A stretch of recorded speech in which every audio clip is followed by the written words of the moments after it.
1వ తారీఖు నుంచి మరి చంద్రబాబు నాయుడు గారు ఎన్టీఆర్ భరోసా కింద ప్రతి ఒక్కరికి 4,000 రూపాయలు పెన్షన్ ఇచ్చే కార్యక్రమాన్ని కూడా ప్రారంభించుకుంటున్నాం. ఏప్రిల్ నుంచి కూడా లెక్క పెట్టుకుని ఏప్రిల్, మే, జూన్ 3 నెలలకు కలిపి 3,000 రూపాయలు ప్లస్ జూలై 4,000 కలిపి 7,000 రూపాయలు రేపు 1వ తారీఖు ఉదయం 6 గంటల నుంచి నేరుగా ఇంటికి తీసుకొచ్చి వారికి స్వయంగా అందించే కార్యక్రమాన్ని కూడా మరి ప్లాన్ చేసుకోవడం జరుగుతుంది. అది కూడా అందించడం జరుగుతుంది.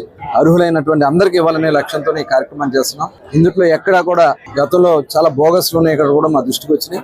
ఇవన్నీ కూడా మేము అరికట్టి ప్రజాధనాన్ని ఎక్కడ కూడా దుర్వినియోగం కాకుండా చేయాలనే లక్ష్యంతోనే ఈ కార్యక్రమం చేస్తున్నాం. ఎందుకంటే గతంలో చూసాం, గత ప్రభుత్వంలో పెన్షన్ని ముఖ్యమంత్రి జగన్మోహన్ రెడ్డి గారు, మరి చంద్రబాబు నాయుడు గారు, అలాగే ఎన్టీ రామారావు గారు 75 రూపాయలతో పెన్షన్, 35 రూపాయలతో పెన్షన్ స్టార్ట్ చేశారు. దాన్ని 75 రూపాయలు చేస్తే తర్వాత 200 ఉన్న పెన్షన్ ని 2,000 రూపాయలు చేసింది కూడా చంద్రబాబు నాయుడు గారు. 2,000 రూపాయల పెన్షన్ 3,000 రూపాయలు చేస్తానని చెప్పి ప్రజల్ని మోసం చేశారు జగన్మోహన్ రెడ్డి గారు. వచ్చిన వెంటనే చేస్తానని, తర్వాత దశల వారీగా అని చెప్పి మరి సంవత్సరానికి 250 రూపాయలు పెంచుతానని చెప్పి 5 సంవత్సరాల పాటు ప్రజలు మోసం చేశారు.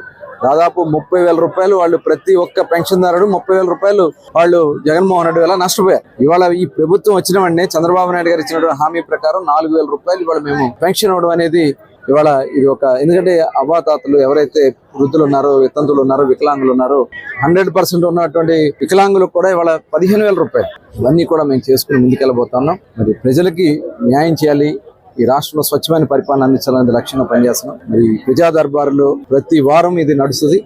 ప్రతి ఒక్కరు కూడా దీంట్లో భాగస్వాములే. మన నియోజకవర్గాన్ని అభివృద్ధి, సంక్షేమ బాటలో నడవాలని